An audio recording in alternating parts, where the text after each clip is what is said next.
Un tiempo para fortalecerte y crecer en el conocimiento de Dios a través de su palabra. Esto es Reto 365, la Biblia en un año. Reto 365, la Biblia en un año, su servidora, Anaí Solís. Día 213, Antiguo Testamento, libro de Esdras, capítulo 2. Cuando llegaron al templo del Señor en Jerusalén, algunos jefes de familias dieron donativos para que se reconstruyera el templo de Dios en el mismo sitio. De acuerdo con sus capacidades económicas, dieron para la obra de reconstrucción 488 kilos de oro, 2.750 kilos de plata y 100 túnicas sacerdotales. Los sacerdotes, los levitas y algunos del pueblo se establecieron en Jerusalén, en tanto que los cantores, los porteros, los servidores del templo y los demás israelitas se fueron a vivir a sus propias poblaciones. Capítulo 3. Restauración del altar. En el mismo mes séptimo, cuando ya todos los israelitas se habían establecido en sus poblaciones, se reunió al pueblo en Jerusalén con un mismo propósito. Entonces, Jesúa, hijo de Josadac, con sus parientes que eran sacerdotes, y Zorobabel, hijo de Salatiel, con sus parientes, empezaron a construir el altar del Dios de Israel para ofrecer holocaustos según lo estipulado en la ley de Moisés, hombre de Dios. A pesar del miedo que tenían de los pueblos vecinos, colocaron el altar en su mismo sitio y todos los días por la mañana y por la tarde ofrecían holocausto al Señor. Luego, según lo estipulado en la ley, celebraron la fiesta de las enramadas. Ofrecieron el número de holocausto prescrito para cada día, como también los holocaustos diarios, los de luna nueva, los de las fiestas solemnes ordenadas por el Señor, y los que el pueblo le ofrecía voluntariamente. A pesar de que aún no se habían echado los cimientos del templo, desde el primer día del mes séptimo, el pueblo comenzó a ofrecer holocausto al Señor. Se comienza la reconstrucción del templo. Verso 7. Luego dieron dinero a los albañiles y carpinteros, a los de Sidón y Tiro les dieron comida, bebida y aceite para que por mar llevaran madera de cedro desde el Líbano hasta el Jope, conforme a la autorización que había dado Ciro, rey de Persia. Zorobabel, hijo de Salatiel, y Jesúa, hijo de Josadac, junto con el resto de sus parientes, que eran sacerdotes, y con los levitas, y con todos los que habían regresado del cautiverio, comenzaron la reconstrucción del templo en el mes segundo del segundo año de haber llegado a Jerusalén. A los levitas mayores de 20 años les encomendaron la tarea de supervisar las obras del templo del Señor. Entonces Jesúa, junto con sus hijos y hermanos, y Cadmiel y sus hijos, que eran descendientes de Jodavías, y los descendientes de Enadad, y sus hijos y hermanos, que eran levitas, se unieron para supervisar a los obreros que trabajaban en el templo de Dios.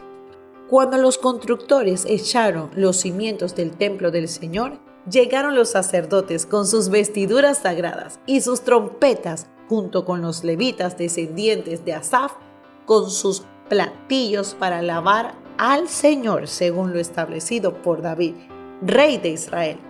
Todos daban gracias al Señor y aún le cantaban esta alabanza: Dios es bueno, su gran amor por Israel perdura para siempre.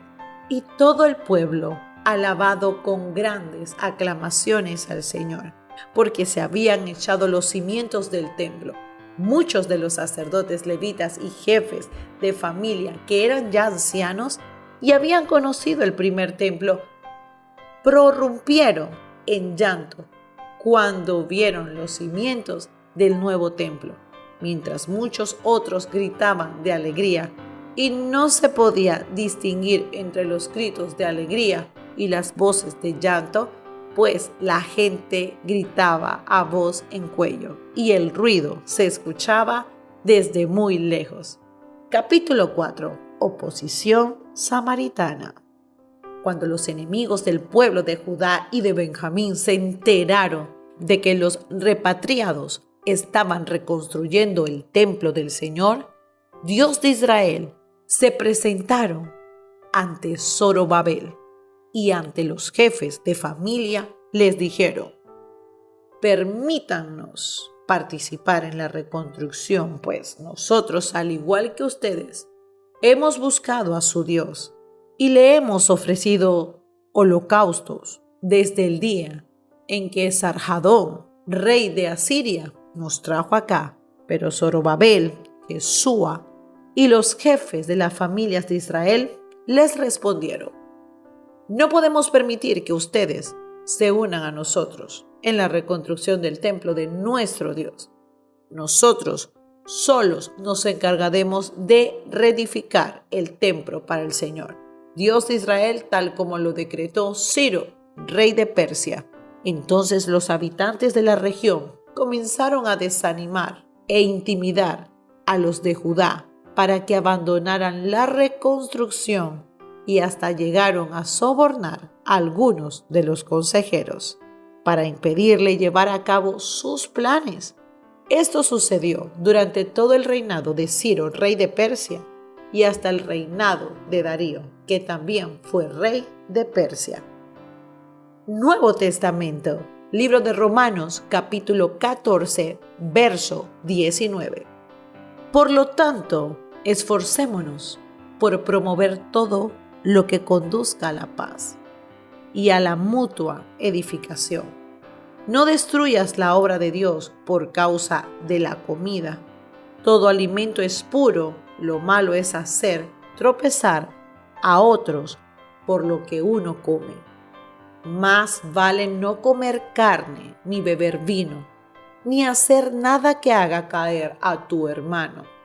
Así que la convicción que tengas tú al respecto, manténla como algo entre Dios y tú. Dichoso aquel quien su conciencia no lo acusa por lo que hace, pero el que tiene dudas en cuanto a lo que come se condena porque no lo hace por convicción, y todo lo que no se hace por convicción es pecado. Capítulo 15 de Romanos. Los fuertes en la fe debemos apoyar a los débiles en vez de hacer lo que nos agrada.